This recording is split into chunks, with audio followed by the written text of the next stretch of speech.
Monsoon से पहले आपदा प्रबंधन और पीडब्ल्यूडी विभाग ने तैयारियां तेज कर दी है। मानसून के लिहाज से वर्कशॉप कर लोगों को जागरूक किया जाएगा।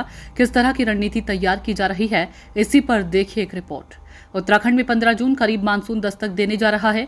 प्रत्येक मानसून सीजन के दौरान उत्तराखंड के तमाम क्षेत्रों में आपदा जैसे हालात बन जाती हैं। इसके साथ ही मानसून के दौरान चारधाम यात्रा भी कई बार काफी प्रभावित हो जाती है।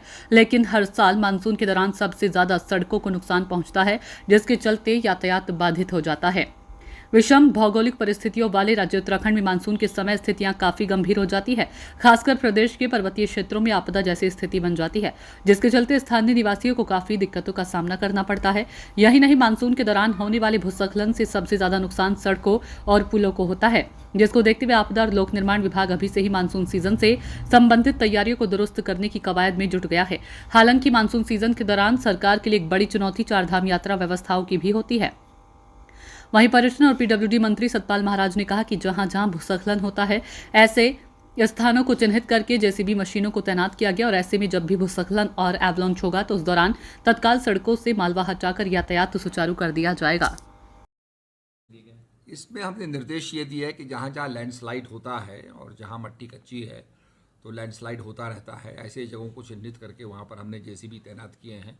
तो जैसे ही लैंडस्लाइड होगा या एवलांच आएगा, मार्ग को हम खोल दिया करेंगे। थोड़ा सा उसमें विलम्ब होगा और आपने देखा होगा कि अभी जो हमारा ऑपरेशन सिंदूर था उसके कारण थोड़ी सी यात्रा में कमी रही, पर अब जैसे ही नॉर्मलाइज हो जाएगा तो यात्रा में काफ़ी यात्री यहाँ आने शुरू हो जाएंगे। तो मैं ये कहना चाहूँगा कि सड़क हमारी दुरुस्त हैं, चल रही हैं। जहाँ जहाँ भी एवलांच की संभावना होगी वहाँ हम जेसीबी तैनात करेंगे। हाँ, उसके बेस को देख करके हम स्टडी कराते हैं और उसमें आकलन कराते हैं कि कितनी मजबूती है। और काफ़ी ब्रिजेस तो नए ब्रिजेस बन गए हैं। पुराने ब्रिजेस को रखरखाव करने के लिए भी हम लोगों ने निर्देश दिए हैं। देखिए, जो मौसम विभाग से वार्ता हुई है हम लोगों की, उसमें ये बताया गया है कि इस बार गर्मी ज़्यादा पड़ेगी और बरसात भी औसत से थोड़ा ज़्यादा होने की संभावना है। और ऐसे में जब बरसात ज़्यादा होगी तो उसके लिए हमें तैयारियां ज़्यादा करनी होगी, क्योंकि नुकसान के चांसेस भी ज़्यादा रहेंगे।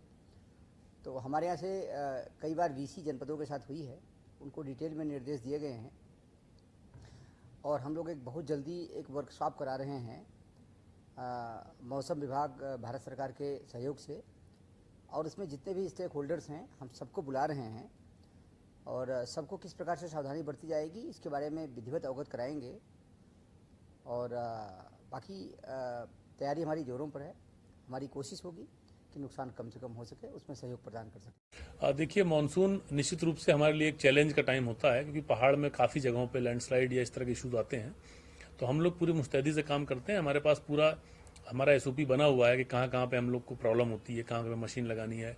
तो पूरा डिटेल एसओपी है, उसके हिसाब से हम लोग मशीनें और मैन पावर डिप्लॉय करते हैं और किसी भी तरीके की सिचुएशन के लिए हम लोग तैयार रहते हैं।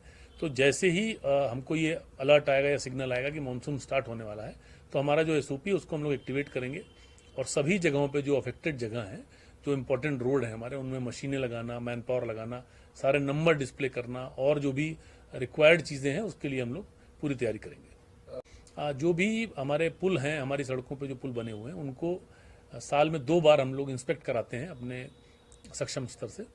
तो एक बार मानसून से पहले किया जाता है, एक बार मानसून के बाद किया जाता है। तो मानसून से पहले वाला किया जा रहा है, उसमें जो भी इश्यूज आते हैं, किसी पुल में अगर कोई रिस्क होता है या कुछ होता है तो उसको हम लोग करेक्ट करने की कोशिश करते हैं। और अगर कोई ये लगता है कि ट्रैफिक नहीं चलाया जाना चाहिए या एक सर्टेन भार से ज़्यादा का ट्रैफिक नहीं चलना चाहिए तो उसको हम लोग रुकवाते हैं उसमें।